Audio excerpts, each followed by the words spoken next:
أعوذ بالله من الشيطان الرجيم بسم الله الرحمن الرحيم السلام عليكم ورحمة الله وبركاته الحمد لله رب العالمين والصلاة والسلام على أشرف الأنبياء والمرسلين وعلى آله وأصحابه ومن تبعهم بإحسان إلى يوم الدين رب اشرح لي صدري ويسر لي أمري واحلل عقدة من لساني يفقه قولي أما بعد.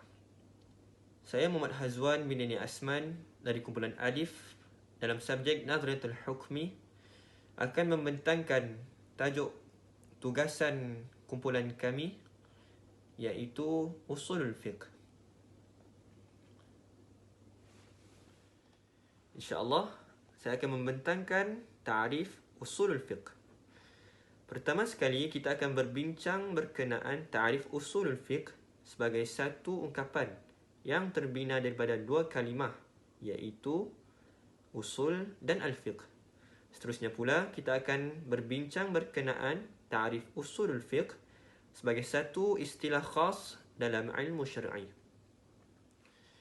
Baiklah, kita pergi pada perbincangan kita yang pertama. Usulul fiqh sebagai satu ungkapan yang terdiri daripada dua kalimah iaitu usul dan al-fiqh.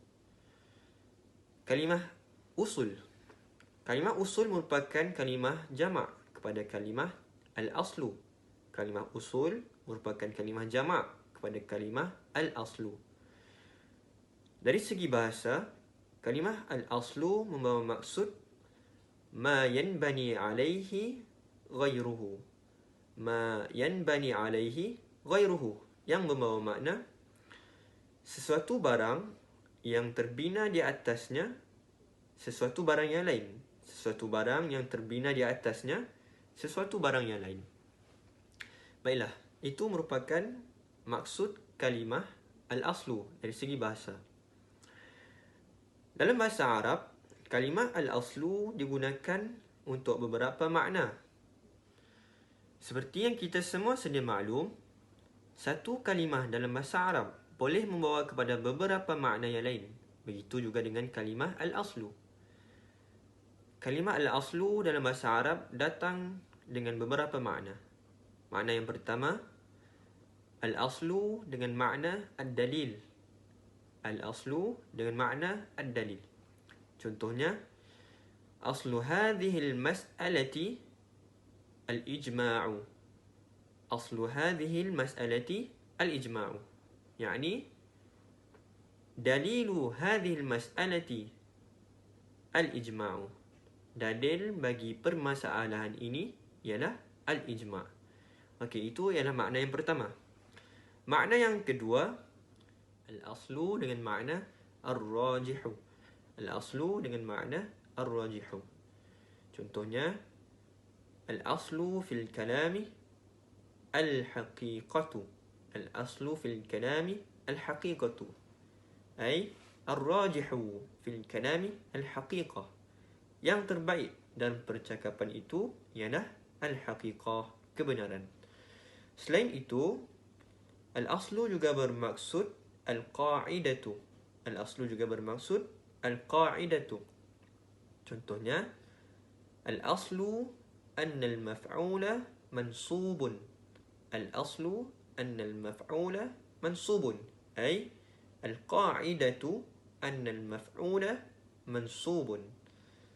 Kaedah bahwasanya maf'ul itu mansub.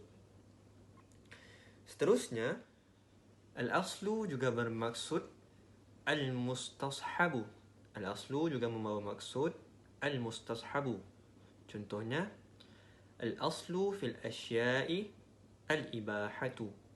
Al-aslu fil asya'i al-ibahatu, ay al-mustashabu fil asya'i al-ibahatu. Tamam. Kita telah selesai berbincang berkenaan kalimah al-aslu. Sekarang kita pergi pula kepada kalimah al-fiqhu. Al-fiqhu dari segi bahasa bermaksud pengetahuan tentang sesuatu perkara ataupun pemahaman yang mendalam tentang sesuatu perkara. Manakala dari segi istilah, al-fiqhu membawa maksud pengetahuan tentang hukum hakam syar'i yang berbentuk amali yang diperolehi daripada pendalilan-pendalilan yang dilakukan secara terperinci. Baiklah, kita telah selesai berbincang berkenaan kalimah ataupun ungkapan usul fiqh yang terbina daripada dua perkataan, iaitu usul dan fiqh. Sekarang kita berbincang pula berkenaan ta'rif usul fiqh sebagai satu istilah khas dalam ilmu syar'i. Ta'rif usul fiqh. Usul fiqh ialah al-ilmu bil qawaidi wal adillati al-ijmaliyati allati yatawassalu biha ila istinbat al-ahkam al-syar'iyyah al-amaliyyah al-muktasabah min adillatiha at-tafsiliyah. Yang bermaksud usul fiqh ialah ilmu berkaitan kaedah-kaedah atau dalil-dalil ijmali yang kita boleh gunakan kaedah-kaedah tersebut untuk mengistimbatkan hukum syarak yang berbentuk amali yang diperolehi daripada dalil-dalil tafsili. Atau dengan kata lain, usul fiqh merupakan ilmu berkenaan kaedah yang kita gunakan untuk mendapatkan hukum-hukum fiqh.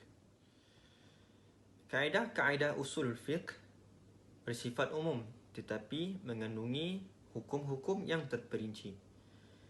Kita datangkan beberapa contoh. Yang pertama, qala Allah Subhanahu wa ta'ala ba'da a'udzu billahi minasy syaithanir rajim. Wa aqimus salata wa atuz zakah. Shadaqallahul azim. Kita lihat pada fi'il aqimu. Fi'il aqimu merupakan fi'il amr. Fi'il amr bererti sighatul amri. Sighatul amri membawa maksud al-wujub. Jadi wajib ke atas kita untuk mendirikan solat. Contoh seterusnya. Qala Allah Subhanahu wa ta'ala ba'da a'udzu billahi minasy syaithanir rajim. La ta'kulu amwalakum bainakum bil batil. Shadaqallahul azim. Kita perhatikan fi'il ta'kulu. Fi'il ta'kulu majzum dengan dihadzafkan nunnya oleh kerana didahului oleh satu jazim, iaitu la an-nahiyah. Jadi apabila terdapat la an-nahiyah yang membawa sirah an-nahi, iaitu larangan. Jadi sesuatu perkara yang dilarang oleh Allah sudah tentunya haram. Jadi siratun nahi membawa kepada at-tahrim. Jadi haram hukumnya ke atas kita untuk saling makan harta sesama kita secara batil. Jadi setakat ini saja pembentangan daripada saya. InsyaAllah pembentangan kumpulan kami akan diteruskan lagi oleh rakan saya Mukri dan Fathur Rahman. Sekian, wabillahi taufik. Assalamualaikum warahmatullahi wabarakatuh.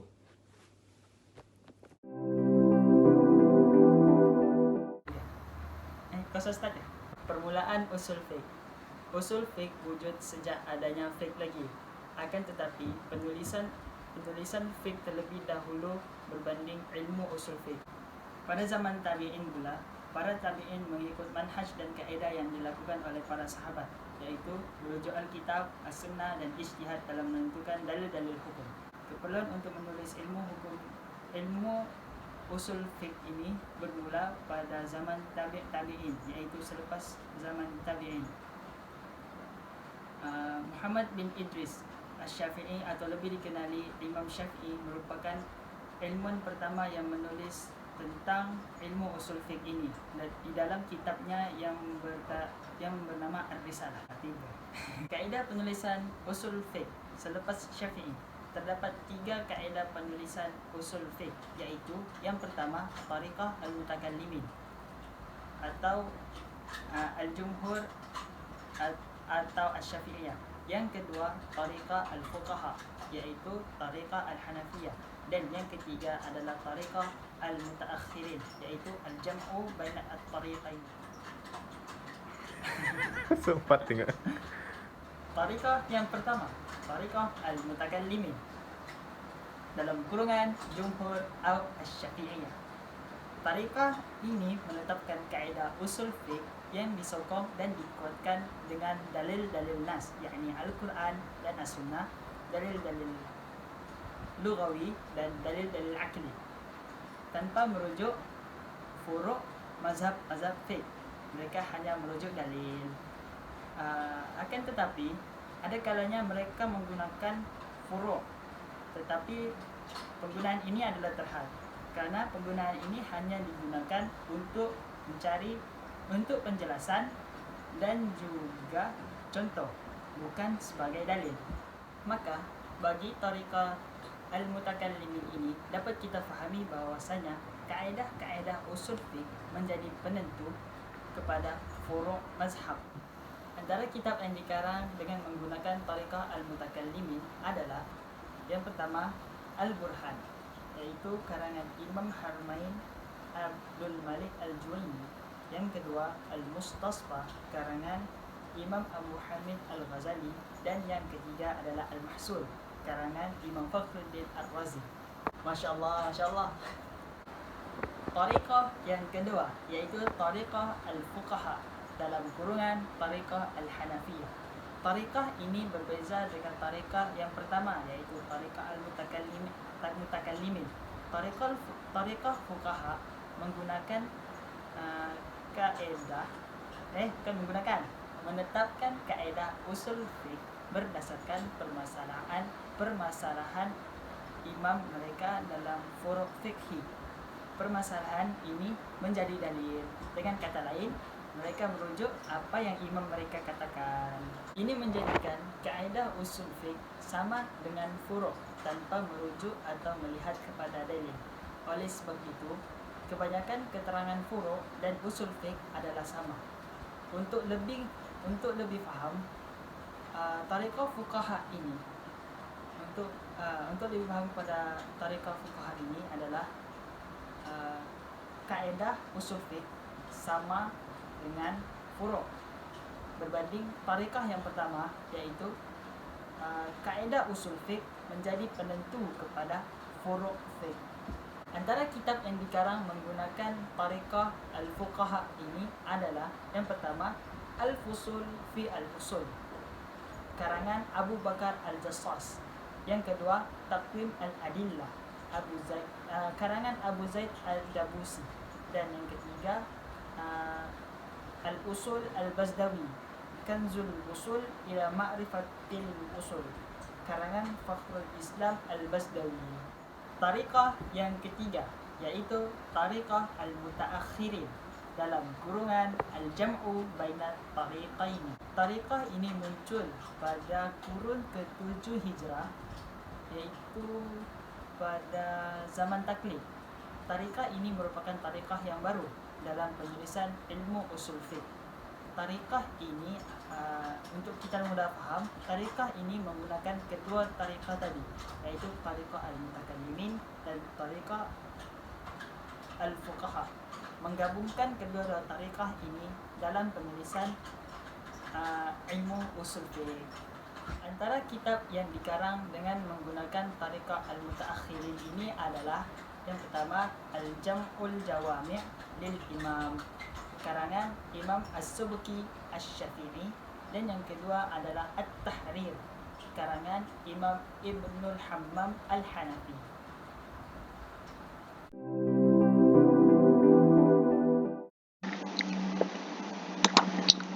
Bismillahirrahmanirrahim.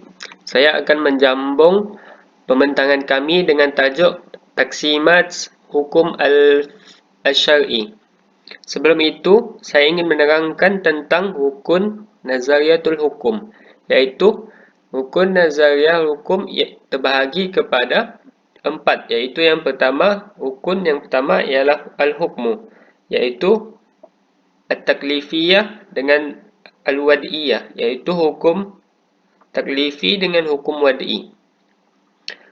Rukun yang kedua ialah al-hakim, iaitu Allah Subhanahu wa taala. Rukun yang ketiga merupakan mahkum alaih, iaitu individu ataupun seorang yang mukallaf itu. Kemudian rukun yang keempat ialah mahkum fihi, iaitu perbuatan individu mukallaf itu sendiri. Sebagai contoh, kita ambil ibadah solat. Hukum solat ialah wajib, iaitu wajib adalah salah satu daripada hukum taklifi. Kemudian al-hakim ialah Allah Subhanahu wa taala, mahkum alaih merupakan mukallaf yang melakukan solat, iaitu mukallaf muslim baligh dan berakal. Kemudian mahkum fihi, perbuatan mukallaf itu sendiri, iaitu solat.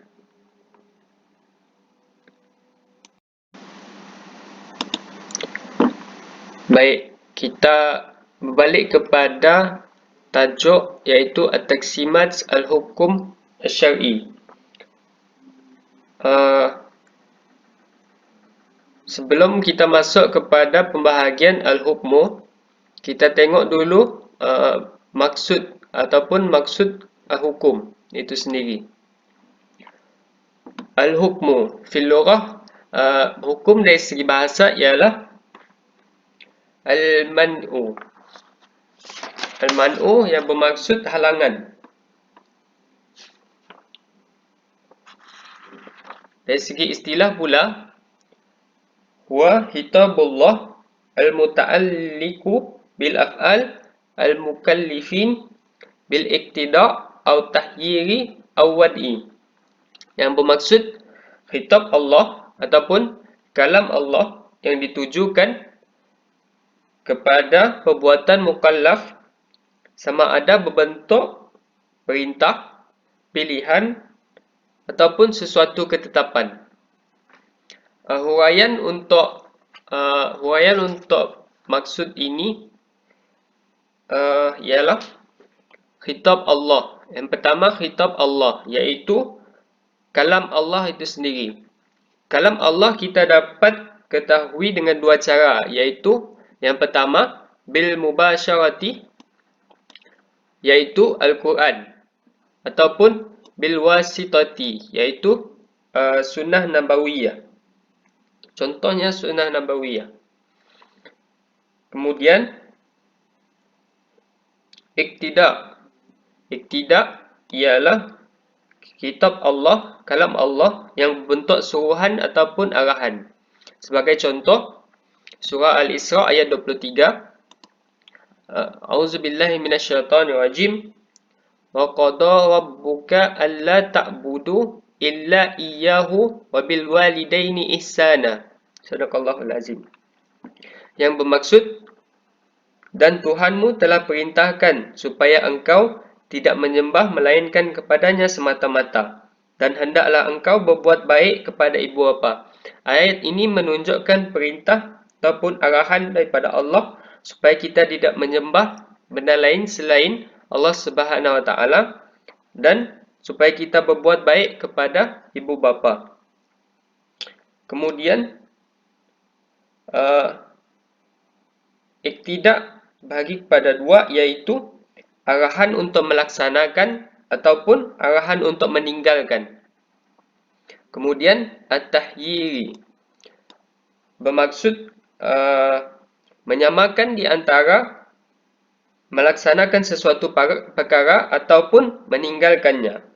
Tidak diberatkan sesuatu daripadanya. Maksudnya di sini kita boleh buat sesuatu dan kita boleh tak buat sesuatu. Maksudnya buat boleh, tak buat pun boleh. Tidak ada pemberatan terhadap perkara tersebut. Kemudian al-wad'i. Al-wad'i bermaksud Allah telah menjadikan sesuatu sebab, syarat ataupun halangan bagi sesuatu perkara yang lain. Sebagai contoh, sebab gelincirnya matahari dalam masuknya waktu zuhur. Yang kedua, contohnya terbenamnya matahari, maksudnya masuknya waktu maghrib.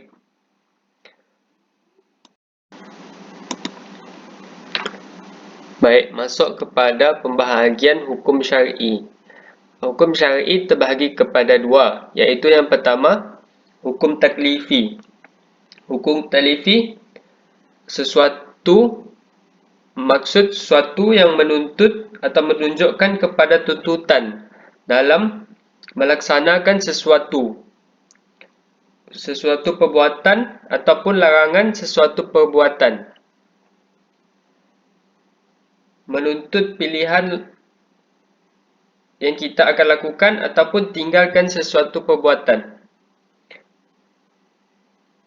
Hukum taklifi mengandungi unsur pemberatan untuk melaksanakan sesuatu perkara, atau ada unsur pemberatan dalam meninggalkan sesuatu, atau mengandungi pemberatan dalam membuat pemilihan. Maksudnya di sini hukum taklifi, kita akan ada satu pemberatan untuk kita melaksanakan ataupun meninggalkan ataupun membuat pilihan dalam sesuatu perkara. Antara pembahagian dalam hukum taklifi ialah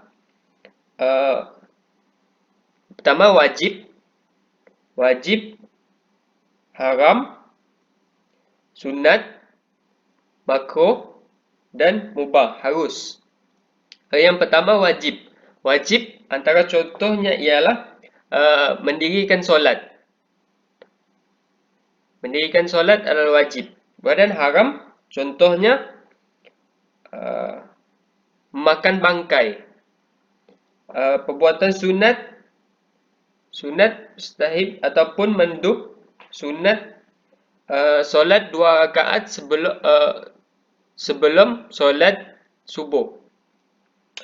Perbuatan makruh ialah menoleh ke kanan dan ke kiri ketika solat. Dan perkara yang harus ialah memakan harta rampasan ketika perang. Okey. Kemudian hukum wad'i. Hukum wad'i ialah bermaksud sesuatu yang menunjukkan sesuatu tersebut menjadi sebab sesuatu yang lain, atau syarat bagi sesuatu yang lain, atau penghalang bagi sesuatu yang lain. Maksudnya di sini hukum wad'i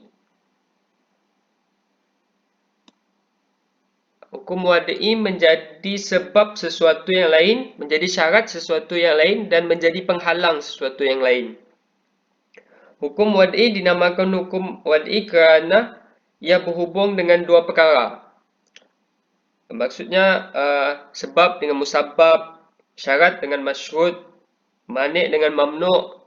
Okey, di sini hukum wad'i ada 1, 2, 3, 4 dan 5. Iaitu sebab terbit tenggelamnya matahari bermaksud menjadi sebab masuknya waktu maghrib. Yang kedua syarat. Tidak sah solat jika kita tidak sah solat kecuali dengan bersuci. Kemudian al-mani', iaitu penghalang. Contohnya, ibu menjadi penghalang kepada sahnya perkahwinan. Maksudnya di sini kita tidak boleh berkahwin dengan ibu kita sendiri. Kemudian sehat dengan fasad ni bermaksud melakukan kebaikan dan melakukan keburukan. Contohnya menjual susu yang sehat. Maksudnya ni membuat kebaikan. Mana al-fasad, menjual arak, merupakan perbuatan yang buruk. Okey. Kemudian di sini hukum wad'i menjadi penyampai ataupun perantara untuk tahu hukum taklifi. Maksudnya hukum wad'i merupakan penghubung ataupun pengantara sebelum kita pergi ke hukum taklifi. Sebagai contoh,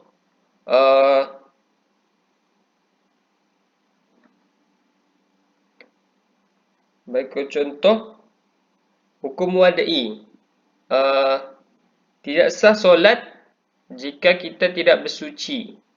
Kita berwuduk. Sebelum kita kan wajib solat. Tapi sebelum kita solat, kita perlu berwuduk supaya sah solat kita. Baik, masuk kepada bahagian yang terakhir, iaitu apakah perbezaan di antara hukum taklifi dengan hukum wad'i? Hukum taklifi ialah perkara yang mampu dilakukan ataupun ditinggalkan oleh mukallaf, berada di bawah kemampuan mukallaf itu sendiri. Maksudnya mukallaf itu mampu melakukan ataupun meninggalkan di bawah kemampuan dia sendiri. Firman Allah Subhanahu wa taala, auzubillahi minasyaitonirrajim, la yukallifullahu nafsan illa wus'aha. Allah tidak memberikan sesuatu kecuali hambanya mampu melakukannya. Dan ayat yang kedua ini diwajibkan menunaikan haji bagi sesiapa yang mampu. Apa di sini? Kedua-dua ayat ini menunjukkan mukallaf itu hukum taklifi adalah perkara yang mampu dilakukan oleh seorang mukallaf. Kemudian hukum wad'i. Berbeza dengan hukum taklifi, hukum wad'i terbahagi kepada dua, iaitu perkara yang di bawah kemampuan mukallaf, dan yang kedua perkara yang di luar kemampuan mukallaf itu sendiri. Sebagai contoh yang pertama, cukup syarat untuk mengeluarkan zakat, ataupun musafir, ataupun mencuri, ataupun bernikah, ataupun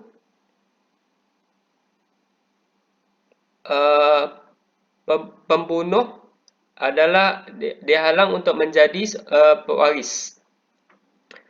Dan yang kedua ini contohnya ialah yang berada di luar kemampuan kita, contohnya bulan Ramadan.